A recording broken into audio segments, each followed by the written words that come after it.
In May 1968, Dr. Geraldo Vidal, a highly respected attorney, and his wife Raffo were driving through the rural countryside in Chas-co-mus, a province of Buenos Aires, Argentina. Just 2 days later, the couple would call family and friends and inform them that somehow, someway, they were in Mexico City, which was 4,100 miles away. The case would garner widespread media attention, and unfortunately, the event had devastating consequences for the couple involved. In today's episode, we will examine the strange case of the Vidals, as well as whether this couple actually teleported. Teleportation is generally described as instantaneous travel between two locations without crossing the intervening space.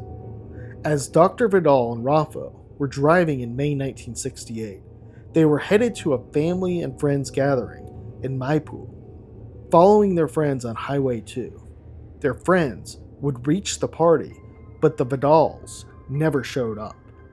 After some time, friends and family began to search the roads that the Vidals were on.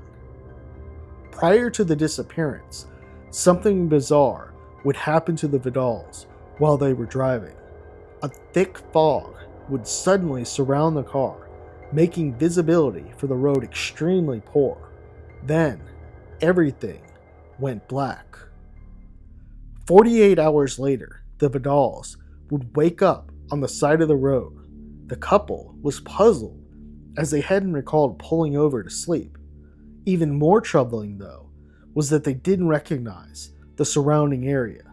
They noticed mountains that looked like volcanoes, and the landscape was green. Even stranger, outside the temperature was warm. When they left the home, it was cold out. Both felt tired and their necks hurt.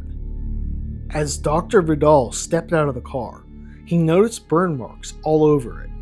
Raffo would see them too, and noted it looked like it had been burnt with a blowtorch.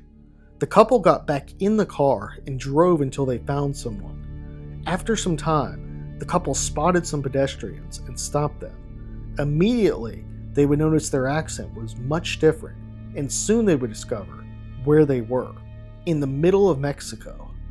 Astonished and speechless, the couple decided to head to Mexico City and the Argentinian consulate. At the consulate, officials documented the story and impounded the Vidal's car. There, Dr. Vidal phoned a friend and told him to tell everyone that they were safe. As his family and friends had been looking for him for the 2 days they had gone missing, they were relieved to hear the couple was safe. But that wouldn't last for long. It said Raffo had to be institutionalized after the incident. In the hospital, she would die of leukemia within a year.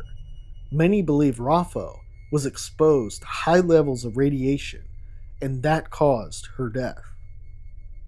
The Vidals were asked not to discuss the story, but with so many witnesses, the story got out.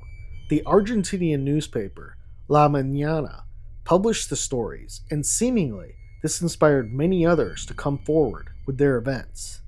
In time, the question arose, what actually happened to this couple? Generally, it's almost a consensus view that the couple was in the specified places at the specified times. There were a variety of witnesses in Argentina who saw the Vidals on the day in question when they disappeared, as well as witnesses in Mexico who saw them. That said, it should be noted that driving the route couldn't have been possible. Gone for 58 hours total, the couple would have had to average 70 miles per hour the entire way to reach the middle of Mexico. Of course, this doesn't account for things like the Darien Gap, which doesn't allow for travel by car between North and South America. What are the theories of what happened to the Vidals? The first is that the couple transported through some type of time portal or thin place. This allowed them to move instantaneously from one place to the other. There's individuals who state these portals exist all over the world. It is thought they open randomly and close randomly as well. The second, more popular theory is that they were abducted by aliens. Often, alien abductees experience missing time and end up seemingly teleporting. Additional evidence includes the radiation that the Vidals were exposed to. We've seen this in other UFO cases, like the Cash Landrum incident. One other interesting thing to note is the United States ended up confiscating the Vidals' car. It's possible as well that the Vidals were caught up in some sort of government experiment or something in that realm. Today, scientists continue to test and experiment with trying teleportation. Perhaps, though, somewhere the technology already exists.